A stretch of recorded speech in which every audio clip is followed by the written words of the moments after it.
Hoje com o pastor Joseph Prince. A esperança é um capacete para a cabeça. Amém? Para proteger a mente, tem que ter esperança. Por causa da salvação, você é salvo. O mundo não pode ter esperança e não tem mesmo, porque não tem um fundamento sólido para esperança.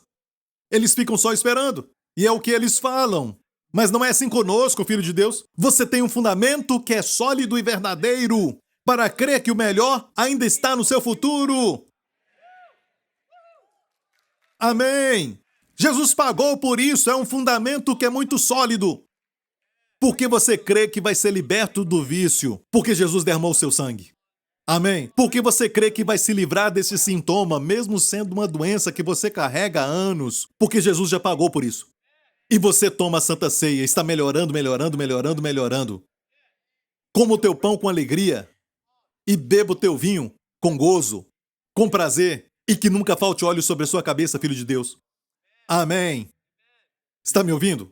Então coloque essa couraça. E eu estava falando que quando eu era jovem, eu li um livro que fala que perdemos a salvação. E eu acreditei neste autor. Eu acreditei que eu perdi minha salvação. E quando eu fiz isso, bam! De repente, pensamentos de blasfêmia vieram. Eu me lembro daquele momento que eu comecei a crer naquilo que eu li. Eu não culpo aquele autor, mas infelizmente eu criei naquilo, ok? Eu criei que podia perder a salvação e agora eu sei que não. Amém? É a nossa segurança eterna. Glória a Deus. Mas eu criei naquilo. E no momento que eu criei naquilo, foi quando aqueles pensamentos de blasfêmia vieram. Por quê? Não tinha mais capacete. Não havia esperança da salvação. Eu era salvo, eu tinha salvação, mas não tinha esperança. Porque eu acreditei que estava perdido. E naquele momento veio o primeiro pensamento de blasfêmia contra o Espírito Santo. Bem, eu disse, cometi o pecado imperdoável. O que não é. Quase fiquei louco. O pastor Mark e eu.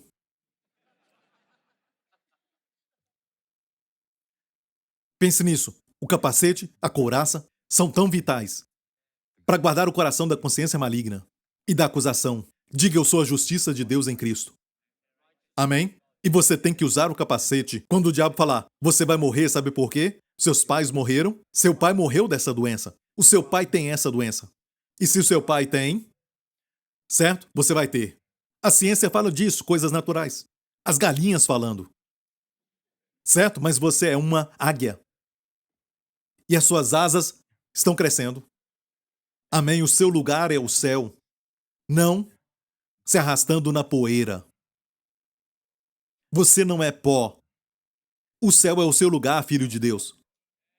Escute, se alguém falar isso, mesmo sendo bem sincero, na sua mente, rejeite isso em nome de Jesus. Não aceite o veredito natural do homem, porque senão isso vira uma sentença. Ok? Você crê nessa palavra mais do que na de Deus? Você diz sim, eu sou como meu pai. Fale para ela. E vou terminar como meu pai. Mas a pergunta é, o pai celestial ou o pai terreno? Amém? Porque quando eu nasci de novo, eu recebi um novo DNA. Amém? É isso que está escrito. As coisas velhas já passaram, tudo se fez novo. Amém? É a declaração da nossa igreja, New Creation Church. Se alguém está em Cristo, é uma nova criatura. As coisas velhas já passaram, tudo se fez novo.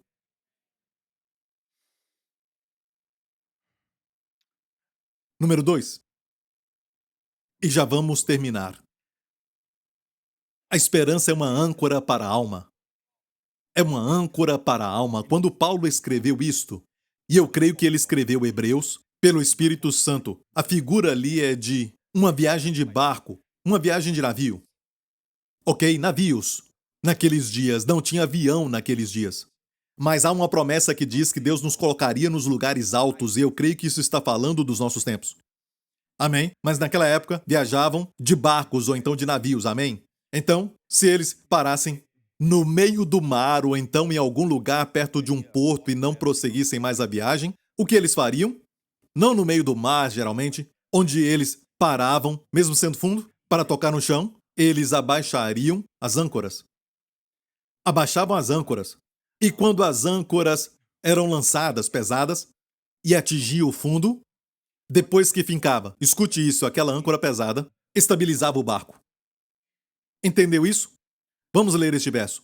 Aqui diz, para que por duas coisas imutáveis, nas quais é impossível que Deus minta, tenhamos a firme consolação, nós os que pomos o nosso refúgio em reter a esperança proposta. Igreja, isso foi escrito aos hebreus, eles entendiam? Sobre cidade de refúgio. Paulo usou essa analogia do Antigo Testamento, amém, da lei deles, onde alguém que cometeu um homicídio, matou alguém, mesmo não sendo intencional, podia fugir a um lugar chamado cidade de refúgio. Amém, está me ouvindo? E tinha cidades de refúgio em todo o Israel, mas ele tinha que correr antes que o vingador do sangue, aquele irmão ou primo, algo assim, que queria se vingar do irmão morto e o encontrasse, antes de chegar naquela cidade, poderia matar. Podia vingar dentro da lei. Amém, uma figura de pecadores. Eram os vingadores do sangue. Amém, e perseguir alguém porque tinha o direito de perseguir alguém porque tinha pecado. E o salário do pecado é a morte. E vem contra aquela pessoa, mas Jesus é a cidade do refúgio. Amém. E quando entrava na cidade de refúgio, escute isso, a identidade não era mais de pecador. Porque a cidade de refúgio tinha como habitantes os sacerdotes. E os sacerdotes comiam o melhor. Bebiam o melhor. Tinham que viver do melhor porque eles levavam o sacrifício das pessoas para Deus. E os sacerdotes não eram abandonados. Os sacerdotes não eram abandonados de forma geral. No Antigo Testamento, em Neemias fala do tempo que os sacerdotes foram abandonados e Deus fala que o seu plano para eles não era este. Então, na cidade de refúgio tinha abundância. E o pecador vivia como se ele fosse um dos escolhidos. E se aproximava de Deus como os sacerdotes. Então é uma figura de nós indo a Jesus como cidade de refúgio. Você entendeu? Então, nós os que pomos refúgio em reter a esperança. E ele diz que é impossível Deus mentir. Tem algumas coisas que Deus não pode fazer.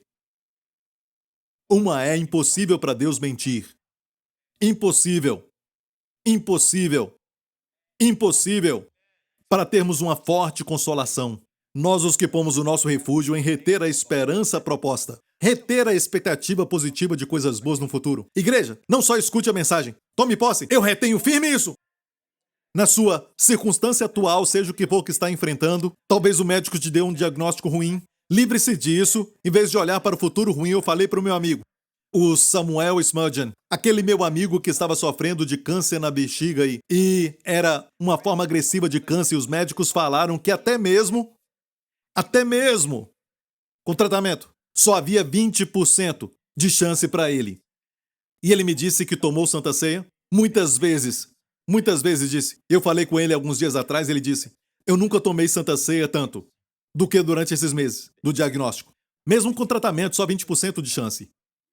Quando eu fui a Israel com os pastores, neste último mês de março, quando eu olhei para ele e falei com ele, nunca vi ele tão para baixo, tão deprimido. Sabe? E quando nós oramos por ele, eu tive isso no meu espírito.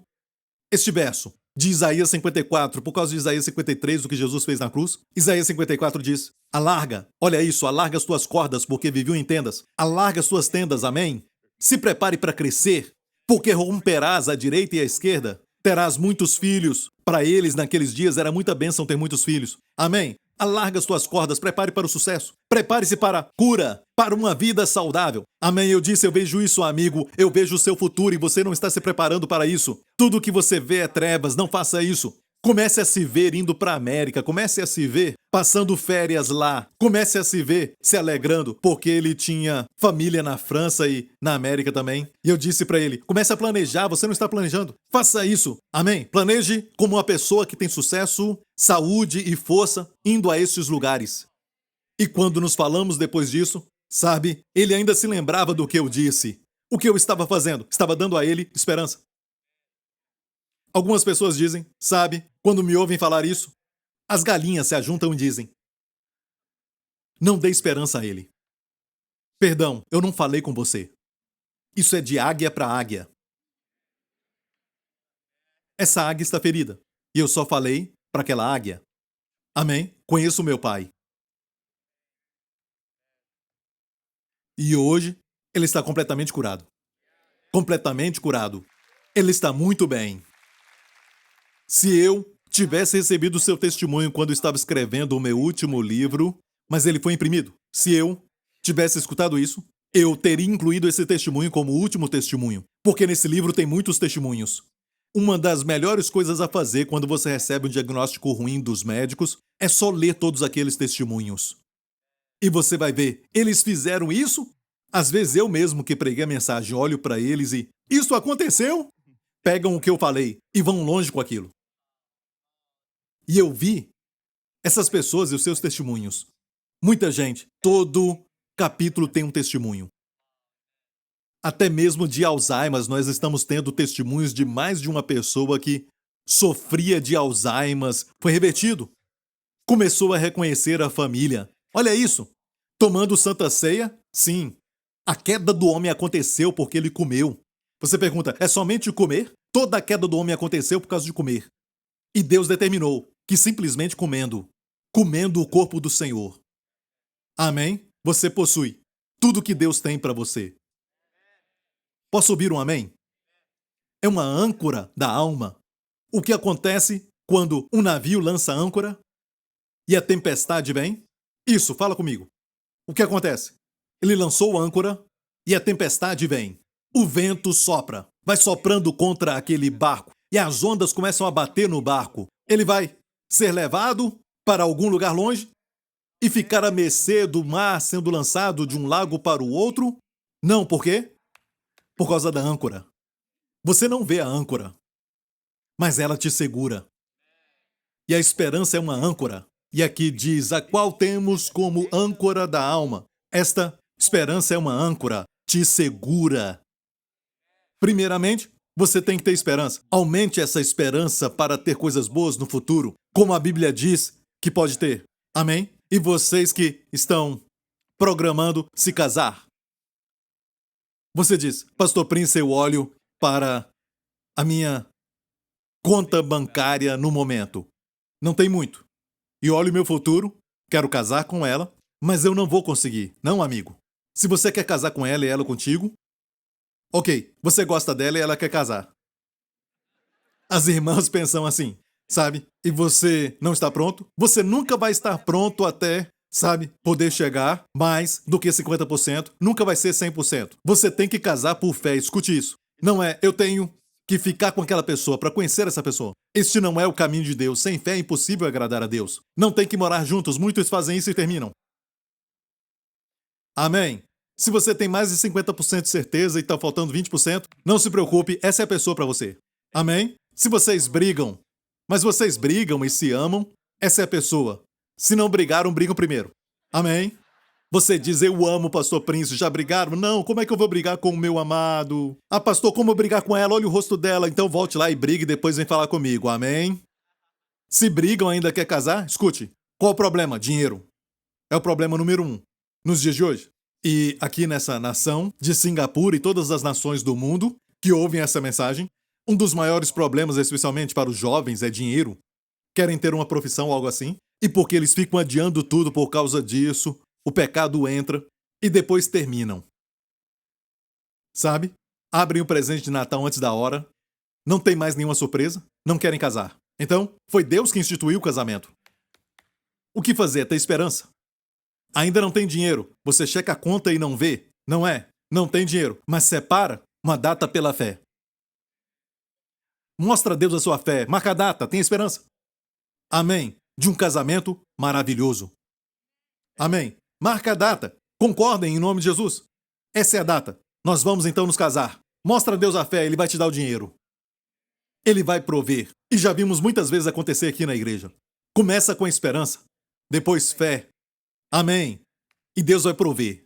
Se esperar até ter, isso não é fé. Você casa por fé, amigo. Posso ouvir um amém? E tudo na vida fazemos pela fé. Se estamos doentes, vamos planejar. Vamos nos ver bem, vamos nos ver bem, vamos estar bem. Glória ao nome de Jesus. Amém. Eu quero te falar que esta âncora da alma vai te estabilizar. Eu não falei que você não vai ser atingido, tendo esperança. Na verdade, o objetivo da âncora é pela possibilidade de que ondas vão atingir aquele barco, mas a âncora vai segurar. E é muito interessante porque continua dizendo que essa âncora da alma segura e firme e que penetra até o interior ou dentro do véu. E diz mais, onde Jesus, o nosso precursor, entrou por nós, feito eternamente sumo sacerdote segundo a ordem de Melquisedeque, que é a maior ordem, a ordem da nova aliança. Escute bem isso. Está dizendo o seguinte: esta âncora, e você sabe que a âncora é para um navio, certo? Amém? É incrível essa analogia. Quando descobri o que ele estava dizendo, isso me impressionou. Escute, eu estou ancorado, mas aquilo me sacudiu, certo? Então, o que eu vi é incrível, é uma âncora que vai até o Santo dos Santos, onde Deus está. Amém? Me estabiliza, eu estou do lado de fora, mas existe uma corda, sabe? Algo forte que me liga à âncora. Não importa se eu balanço de um lado para o outro, mas não vou perder a minha salvação. Não vou perder a minha justiça com Deus. Eu posso me afastar de um lado para o outro, mas a âncora me segura firme e segura dentro. Sabe por quê? O precursor Jesus, o meu irmão mais velho, meu Senhor e Salvador, ele já entrou. Amém? Ele está onde a âncora está. É como se disséssemos dessa forma, mais ou menos dessa forma. Na Inglaterra, certo? Tem um lugar chamado Plymouth. Bem ali, no sul da Inglaterra, tem um lugar chamado Plymouth, que tem um porto. O barco tem que atravessar o canal da Inglaterra e talvez ele tenha que ir para Nova York. O barco tem que atravessar, para fazer isso, o canal da Inglaterra e depois entrar no oceano até chegar, certo? Atravessando o Atlântico até em Nova York, o porto. O que está dizendo é assim: esse barco que está neste porto prestes a sair nem atravessou o canal da Inglaterra, mas a sua âncora está ancorada em Nova York. O que quer dizer, venha o que vier, ele vai chegar lá. Como alguém que está puxando, sabe? E ele vai chegar lá.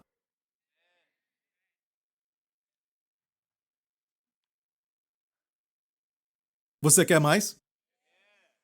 Quando ele usa a palavra, onde o nosso precursor Jesus entrou por nós, olha bem isso, o tempo foi embora. Eu apenas comecei. Eu só comecei, mas olha isso. Essa palavra precursor que Paulo usou naquela época, naquela cultura, o precursor era alguém que vinha na frente de uma pessoa muito importante. Por exemplo, um rei muito importante. Ou talvez uma pessoa de posição muito nobre. Alguém assim, naquela época. Ok? Ele enviava o precursor. E ele iria até o outro rei e diria: ele está vindo agora. Certo? Ele acabou de chegar em tal lugar. Sua presença, na presença de um outro rei, era uma garantia que uma pessoa importante estava vindo. O que me impressionou foi isso. Foi isso que me deixou chocado. Quando eu vi que Paulo estava usando essa analogia naquela época, o precursor era uma pessoa que não tinha reputação, mas representava alguém. A pessoa importante viria. E a Bíblia diz que Jesus era o precursor. Ele tomou o lugar de precursor. Nós somos os importantes. Mas Deus está olhando para o precursor. Se o precursor é bom, Deus diz: você é bom. Se o precursor vem e entra errado, Deus rejeita a pessoa importante antes dela chegar. Não é? Mas Jesus foi aceito por Deus. Ele é o filho em quem Deus se compraza. Por isso, não importa quem você é, no natural, certo? Você foi aceito pelo precursor. Amém? E você vai ser aceito. Porque a Bíblia diz que há uma âncora atrás do véu. Amém? Foi abençoado? E eu apenas comecei, certo? Glória a Deus. Levante as suas mãos aqui neste lugar e diga: Pai, eu te agradeço porque o meu futuro, os meus dias que estão adiante, estão cheios de bênçãos, cheio de coisas boas, Senhor, que o Senhor preparou para mim. Todos os dias, o Senhor vai conceder os teus benefícios pela tua bondade, porque tu me amas e por causa do que Cristo fez. Pois ele morreu pelos meus pecados e ressuscitou para a minha justificação, e agora tenho acesso ao favor de Deus, à graça de Deus, e nisso estou firme. E me alegro na esperança, tenho uma expectativa positiva da glória de Deus se manifestando na minha vida, no meu ministério, na minha profissão, no meu casamento, nos meus filhos, e na minha família, na minha igreja, eu verei tua glória. E esta glória sempre se manifesta. A glória é sempre visível. Obrigado, Senhor, me alegro com isso. E me alegro e me exulto nos meus sofrimentos, sabendo que eles estão cumprindo o objetivo de produzir o caráter que nunca vai permitir a depressão, mas sim a esperança. Um caráter que crê que a tua bondade será vista no futuro, na terra dos viventes. Amém? Não haverá morte no futuro, nem doença no futuro, nem maldição no futuro, mas tuas bênçãos, muita saúde, tua shalom, o bem-estar, tua proteção, dias bons para eu e minha família. Obrigado, Pai, pois até o meu sono vai ser doce. Em nome de Jesus. Amém. Rapidamente, quero falar isso porque eu falei de sono e eu vi pessoas que estão lutando com isso. E deixe-me falar isso. Você não quer nem deitar na cama. Ir para a cama traz medo porque você foi atacado com pesadelos e também com muitas visões à noite que são assustadoras e tudo mais. E você não dorme bem e não gosta de ir para a cama. Mas, amigo, eu profetizo para ti em nome de Jesus agora mesmo que dormir vai ser um prazer. Porque vai ser um tempo de descanso. Amém? Você vai desejar isso porque Deus vai te dar isso. E você vai despertar para novas bênçãos, para novas provisões, para novas coisas. Amém? Você vai ver que enquanto dorme, Deus dá. Enquanto eu durmo, Deus dá. Esse pensamento vai te dominar. E até a hora de dormir vai ser algo que você vai ter esperança. Amém. Em nome de Jesus. E todo o povo diga, rapidamente alguém aqui, eu vejo alguém aqui, você está tendo um monte de brigas, é um casal e vocês estão brigando muito. Isso tem se intensificado nas últimas semanas e você até pensou em divórcio. Não é? Não faça isso. Isso é um ataque e nós não lutamos contra carne e sangue. Não é o seu marido, amigo, não é a esposa, mas sim um principado, uma potestade que estão te atacando. E eu profetizo em nome de Jesus que Deus diz que tudo vai mudar. Tudo vai mudar, uma restauração de 120%. Você vai ficar muito surpreso. Não achei que isso era possível num casamento depois de tanto tempo. E eu achei que eu a conhecia. Mas que dias maravilhosos. Você vai dizer isso. Isso vai sair da sua boca. Não desista. O que eu estou dizendo é não desista. Amém? Tem que sair um pouco para andar? Amém? Ande. Vai para um parque, fala com Deus e depois volta. Amém? E ame pela fé. Amar não é um sentimento. Amar é uma decisão. Amém. Faça alguma coisa. Seja romântico. Faça pela fé. Os sentimentos virão. Em nome de Jesus. Amém. Glória a Deus. Está feliz por ter vindo à igreja hoje? Amém. E mais uma vez, curve a cabeça. Se você nunca recebeu a Jesus Cristo como seu Senhor e Salvador, você nunca colocou sua fé nele, meu amigo, crê no Senhor Jesus Cristo e será salvo tu e a tua casa. Faça essa oração comigo. Diga, Pai Celestial, eu te agradeço porque Cristo morreu na cruz pelos meus pecados. No meu lugar, Ele levou toda a punição, toda a maldição de um Deus que é todo santo. Por isso, não há mais maldição sobre a minha vida. Não há mais punição para o meu futuro. Não há mais julgamento para mim agora. Jesus Cristo é meu Senhor e Salvador e Ele ressuscitou dos mortos. Porque Ele é o meu sumo sacerdote. Ele é meu precursor. A morte não está na minha frente. A morte ficou para trás. Obrigado, Pai. O meu futuro é tão bom quanto a tua graça, quanto o teu amor. Em nome de Jesus. E toda a igreja diga, amém, fique em pé. Se você fez essa oração agora e você aceitou a Jesus como Senhor e Salvador, parabéns. Você tem agora um novo DNA. Você é uma nova criatura. As coisas velhas passaram, tudo que é velho já passou. Tudo que é negativo passou, tudo se fez novo. Creia, você é uma águia e não uma galinha. Amém? Glória a Deus, então voa bem alto. Glória a Deus, levante as mãos neste lugar, Pai Celestial, nessa semana, quando as águias se ajuntam, Senhor, quando elas se ajuntam aqui neste ninho maravilhoso, chamado igreja. Pai, estão declarando a fé para um futuro maravilhoso. Até o futuro dessa semana, Pai. E nesta semana, olhamos para ela com esperança. Pedimos em nome de Jesus que eles corram direto para uma grande bênção, uma bênção surpresa que tu preparaste. E oro para que, quando experimentarem isso, lembrem-se dessa oração que fizemos. E durante essa semana, em nome de Jesus, seja para eles um escudo, seja para eles a sua defesa, sua proteção de todos os males e toda a infecção, até mesmo o mosquito da dengue, Senhor, de todos os poderes das trevas. Em nome do Senhor Jesus Cristo, seja para eles o favor no lugar de trabalho, no ministério, onde eles estiverem. Conceda o teu favor um para com o outro no casamento e no relacionamento familiar, Senhor.